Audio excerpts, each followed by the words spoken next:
Representative Jansen Owen joins us. Good morning, Jansen. How are you, sir? Good to see you. Good to have you on for the first time from District 106. A little bit about you. Born in Hattiesburg, Republican Party. Been there since 2020, so still breaking in to figure out where the bathrooms are.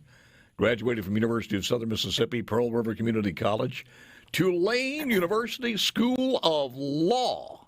So you'll be able to answer all of our questions, I'm sure. Maybe a few of them, or I'll give a good shot at it at least. Can you hear me loud and clear, by the way? I can hear you. Can you hear me? Yeah, breaking up a little bit, but we'll see if we can make this thing work. So first of all, I want to get to this on what we were scheduled to talk about here. The letter that you wrote to Governor Reeves calling for a special session to circumvent federal legislation regarding the IRS proposals and also the vaccine mandates. Expand on that, sir, if you don't mind. Yeah, so I'm close to Stennis Space Center with my district. So a lot of constituents who are being impacted by the federal government's new rules regarding the vaccine. I've gotten call after call after call, and I was having a student who asked me, why isn't my state legislators doing anything? And I told him, I said, well, it would be pretty futile for us to do it because generally federal law, will trump state law. And he said, well, it's futile for me to stand out here in front of my employer with a sign out not to implement this mandate, but I do it every day anyways. And I said, well, that's a good point. So I started thinking about it. And, other states, Texas, Florida, I think Nebraska's working on some legislation to kind of put in some protections for their citizens to try and be a stop against these new rules being promulgated. Now, we've passed legislation in defiance of federal law before. New for us. We're working on federal legislation. We're working on legislation right now for marijuana. For instance, that's still illegal under federal law. A major conflict there too. Yeah, good point. Yeah, not something we and I believe we have a responsibility to our citizens to protect them in instances where we believe that the federal government is unconstitutionally and encroaching on their liberties. Do you have any idea how many people we're talking about are going to be affected at the Stennis complex? And I would imagine, would that also bring in, let's say, Ingalls? Is that mandate tantamount to them also losing some people?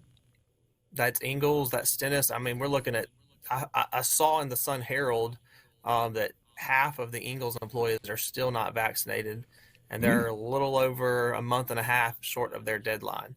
And they have 11,000, 12,000. Stennis is less than that.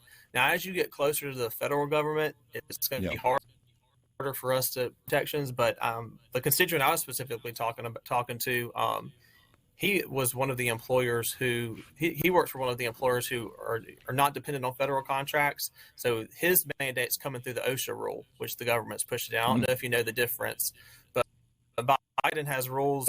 If you've taken federal contracts, if you're a federal employee, you have to get vaccinated or require your employees to get vaccinated. That'll be harder for us to do because those employers are dependent on those federal funds, and we dictate how the federal government spends those funds. But the OSHA rule, where he's requiring employers over a certain number of holding a certain number of employees to mandate the vaccine, that's where they run into some unconstitutional, in my opinion, unconstitutional issues. Yeah. Here is what I don't understand, and nobody's ever explained this, I think, to the public in simplistic forms where we can grasp this. Because early on, we were told if you got COVID, you are better protected than even the vaccines. The vaccines are not going to hurt you, but they may help you, but there's still some question on that. And then a little bit later on, we found out the Delta variant, and then some people came up and said, hey, you know what? The Delta variant's not going to give you the immunity from the vaccine's not going to give you the immunity from the Delta variant. And then some people got a breakthrough case. And then, as far as I know, and I've been on vacation for a couple of days here, but the last I heard was if you got COVID, whatever variety you got, your immunity is as good or better than a vaccine. Why isn't that figured into the people from Ingalls, from regardless of where it is? And it's not, and nobody's pressed that issue. I've wondered the same thing. The guidance from the Biden administration taking natural immunity into consideration at all, and